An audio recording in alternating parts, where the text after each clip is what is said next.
जय हिंद। तो स्वागत है आपका टेक्नोकोडर्स में। तो आज इस वीडियो में हम लेट, वेर और कॉन्स्ट की कहानी को देखेंगे।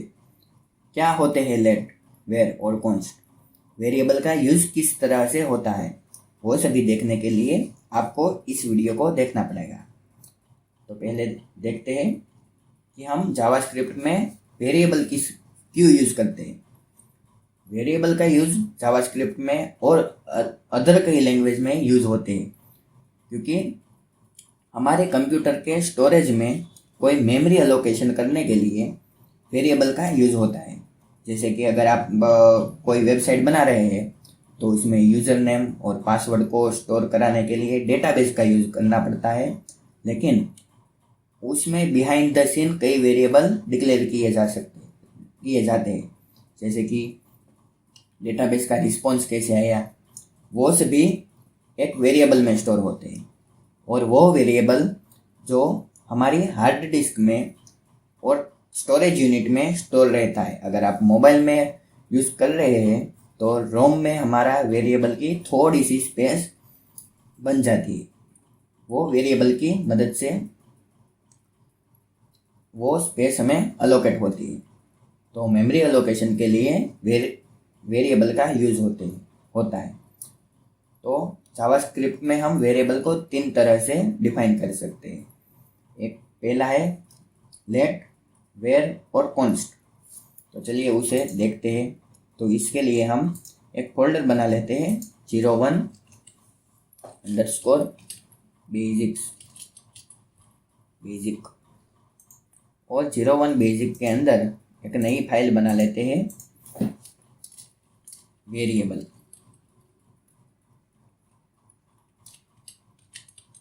.js।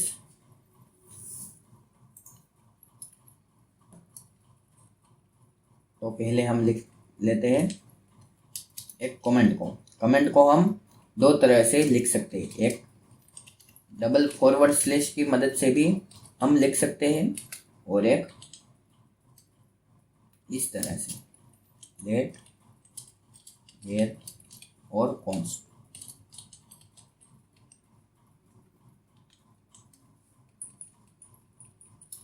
तो इन दोनों कमेंट में सिंपली डिफरेंस इतना है कि अगर वेर एक लाइन के बाद हम एंटर देते हैं तो ये आर है वो इस कमेंट में शामिल नहीं होगा, और ये मल्टी लाइन कमेंट में हम कितनी भी बार लाइन को ड्रैग करें उसके बाद वो जहाँ पे कमेंट एंड होती है वहाँ से ही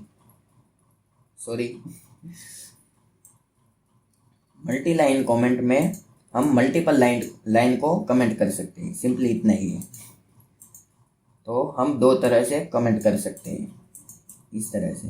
तो जावास्क्रिप्ट में 3 तरह के वेरिएबल को हम डिफाइन कर सकते हैं, लेट, वेर और कॉन्स्ट को। तो चलिए उसे देखते हैं। पहले हम कॉन्स्ट का यूज़ करते हैं। कॉन्स्ट यानी कि जो उस वेरिएबल जिसकी वैल्यू हम चेंज नहीं कर सकते। जैसे कि अगर हमने यूज़र नेम रखा कॉन्स्ट में इक्वल टू यूज़र, आप जावास्क्रिप्ट में एंड में सेमीकोलन लगाए या ना लगाए कोई भी दिक्कत नहीं है, कोई भी फर्क नहीं पड़ता हमारे कोड में। यूज़र नेम ये एक वेरिएबल है। तो हम इसे देखते हैं रन करके। यूज़र नेम को प्रिंट करा के देखते हैं। टर्मिनल शुरू करने के लिए कंट्रोल और बैकटिक से हमारा टर्मिनल ओपन हो जाएगा। तो चलिए node./01_basic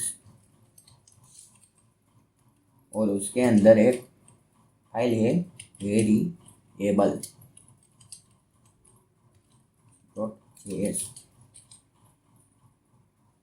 और करते हैं रन। तो देखिए यूज़र प्रिंट हो गया।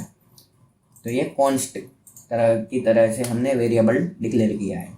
अगर इसे रीडिफाइन करें यानी कि यूज़र नेम में दूसरी वैल्यू कोई डालें, जैसे कि एडमिन हम डाल देते हैं और फिर हमारे कोड को रन करते हैं।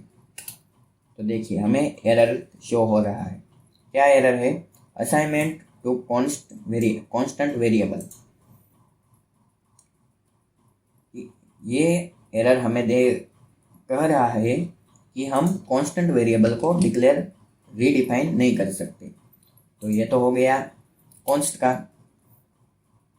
अब लेट और वेयर को भी देख लेते हैं।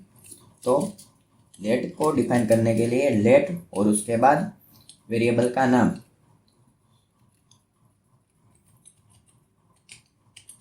पासवर्ड, और पासवर्ड को हम लिख लेते हैं 1 2 3 4 5 और 6। और अभी इसको console.log करा के देखते हैं पासवर्ड को।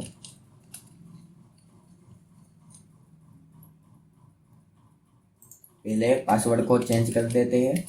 पासवर्ड की वैल्यू को हम 654321 लिख लेते हैं, कोई भी। और अब रन करते हैं। तो देखिए हमारे पास आखिर में वैल्यू आई जो हमने रीडिफाइन की थी वो। तो ये हम लेट की कहानी है। लेट को हम रीडिफाइन कर सकते हैं। तो लेट के बाद है वेयर।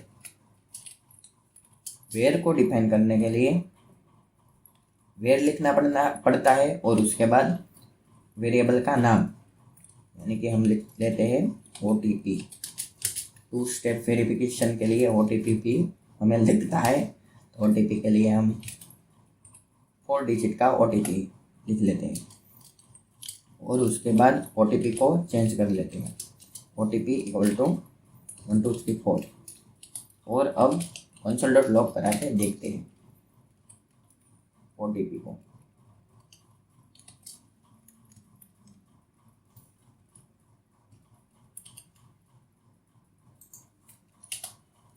तो देखिए 1 2 3 4 ये OTP हमारा वेयर में लिखे गए वेरिएबल को हम रीडिफाइन कर सकते हैं।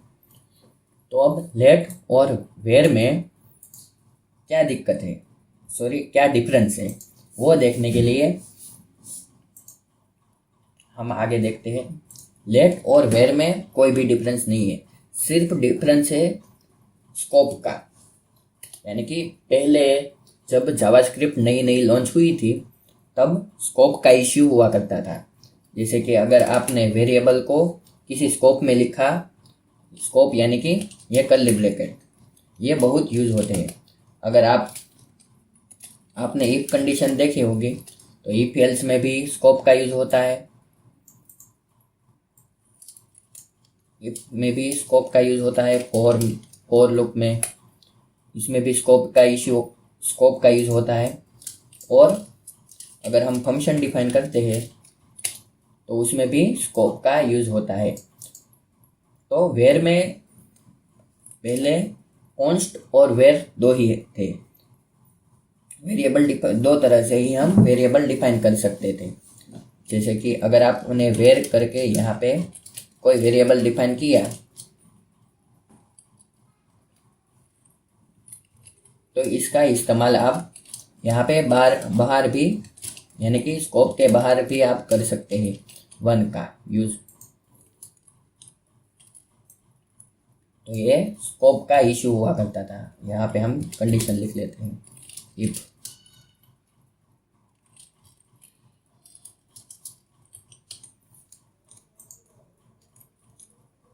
और बाकी सभी को हम कमेंट कर देते हैं। वो ये सब आप आगे देखेंगे तो आपको पता चल जाएगा। ये OTP वाला भी कमेंट करना पड़ता है। तो देखिए 1 2 3। और यहाँ पे अगर हमने वेयर की जगह पे लेट का यूज़ किया होता तो हमें एरर शो होता। देखिए 1 इज नॉट डिफाइंड। तो ये लेट और वेयर के बीच में सिर्फ इतना ही डिफरेंस है।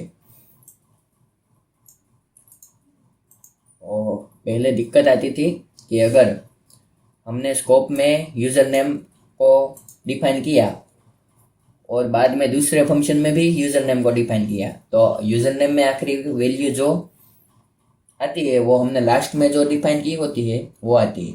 इसकी वजह से कई सारी दिक्कतें आती थी। तो इसलिए डेवलपर ने लेट को लॉन्च किया।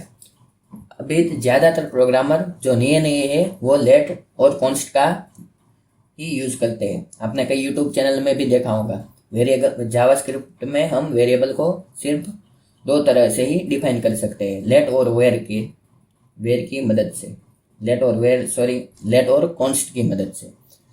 लेकिन कई पुराने डेवलपर है वो अभी भी वेर और कॉन्स्ट का ही यूज़ करते हैं। तो ये तो हो गई लेट और वेर की कहानी। अगर हमने लेट, वेर और कॉन्स्ट को भी लगाए बिना अगर कोई वेरिएबल डिक्लेयर करे, जैसे कि 1, और इसकी वैल्यू हम लिखते हैं 1 2 3, और अब लॉग करें console.log, तो चलिए देखते हैं 1, क्या हमें कोई एरर दिखती है? नहीं। जावास्क्रिप्ट इतनी फ्रेंडली लैंग्वेज है, डेवलपर फ्रेंडली, क्योंकि यूज़र को तो इसमें कोई यूज़र फ्रेंडली लैंग्वेज है कि अगर हम यहाँ पे वेर कॉन्स्ट वो से भी कुछ भी ना लगाए तो वो बाय डिफ़ॉल्ट वेर ले लेता है। तो देखिए यहाँ पे देखें, पहले दिखाई दे रहा था वेर, बाय डिफ़ॉल्ट वेर ले लेता है। अगर आप जावास्क्रिप्ट में सेमीकोलन लगाए और ना लगाए तो भी कोई दिक्कत नहीं आती। तो जावास्क्रिप्ट में कई एरर कम आती है अदर प्रोग्रामिंग के लैंग्वेज के मुकाबले। तो ये तो हो गई इन सभी वेरिएबल, लेट और कॉन्स्ट की बात। तो अब आगे अगले एक वीडियो में मिलते हैं और एक कहानी के साथ। तो आज के लिए इतना ही। इस चैनल को सब्सक्राइब कीजिएगा। जय हिंद।